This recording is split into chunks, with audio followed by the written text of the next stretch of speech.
penelitian ini berarti sudah masuk ke dalam ranah bab 3, ya. Bab 3 ini berarti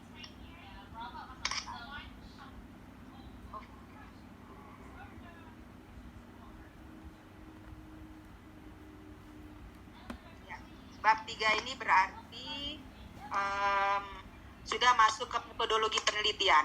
Sebelumnya Ibu sudah bahas sampai kepada hipotesis, ya, itu masuk ke bab 1.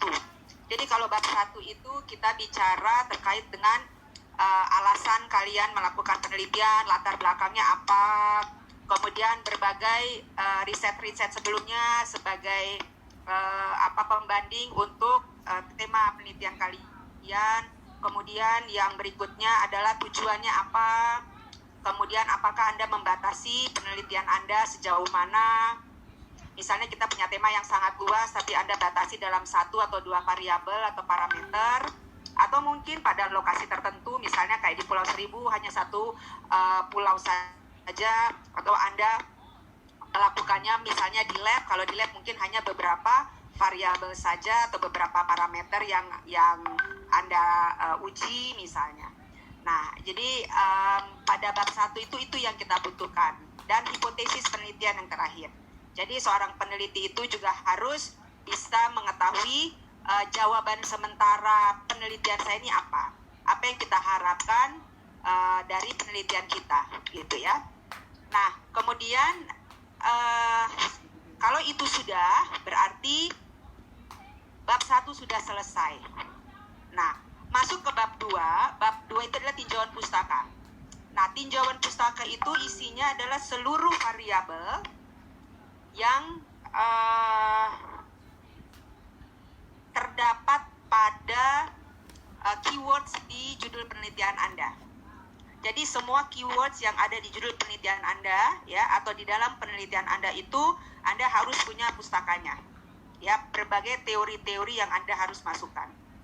Memang tinjauan pustaka ini kalau kita bicara untuk skripsi itu akan banyak sekali halaman-halaman, atau kalian bisa memperbanyak halaman melalui tinjauan pustaka, ya. Tapi kalau kita bicara terkait dengan jurnal, ya, kalau jurnal itu Anda tidak bisa memperbanyak tinjauan pustaka yang memang tidak terlalu terkait erat. Tinjauan pustakanya pun juga lebih kepada bukan teori-teori. Teori-teori hanya sedikit sekali, tapi lebih kepada bagaimana kita mengelaborasi hasil penelitian kita itu dengan riset-riset sebelumnya. Apa kelemahan penelitian kita, apa keunggulan penelitian kita. Nah, itu dia. Kemudian kalau keunggulannya di mana kita unggul. Kalau kita lemah atau kita tidak sesuai, kenapa? Apa alasannya? Nah, alasan-alasan itulah yang kalian pakai teori-teori biasanya. Ya, jadi kalau kita bicara soal tinjauan pustaka, untuk skripsi ini istilahnya bagian di mana mahasiswa bisa memperbanyak halaman, perbanyaklah teori-teori yang memang Anda butuhkan, ya, sebagai peneliti pemula. Harus mengumpulkan sebanyak-banyaknya teori dari berbagai keywords yang Anda gunakan. Jadi Ibu tidak akan terlalu panjang lebar terkait dengan tinjauan pustaka. Oke? Tapi nanti kalau ada yang mau bertanya tinjauan pustaka silakan. Kita masuk kepada bab 3. Nah, untuk bab 3, Ibu akan mulai dengan desain penelitian. Jadi sebuah penelitian itu biasanya mereka akan menanyakan, ya, pembimbing atau penguji pasti akan bertanya, ya, Anda akan menggunakan jenis penelitian apa? Ya.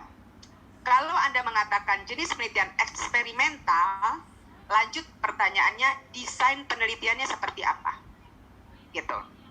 Tapi kalau seandainya Anda mengatakan saya tidak jenis penelitian adalah non-eksperimental. Kalau non-eksperimental, Anda pun juga harus mampu membuat desain penelitian Anda itu karena lebih kepada observasi, ya, di lapangan. Misalnya anak-anak ekologi yang mau identifikasi, kemudian terjun ke lapangan, observasi kondisi di lapangan. Nah, itu pun juga harus ada desain penelitiannya, ya.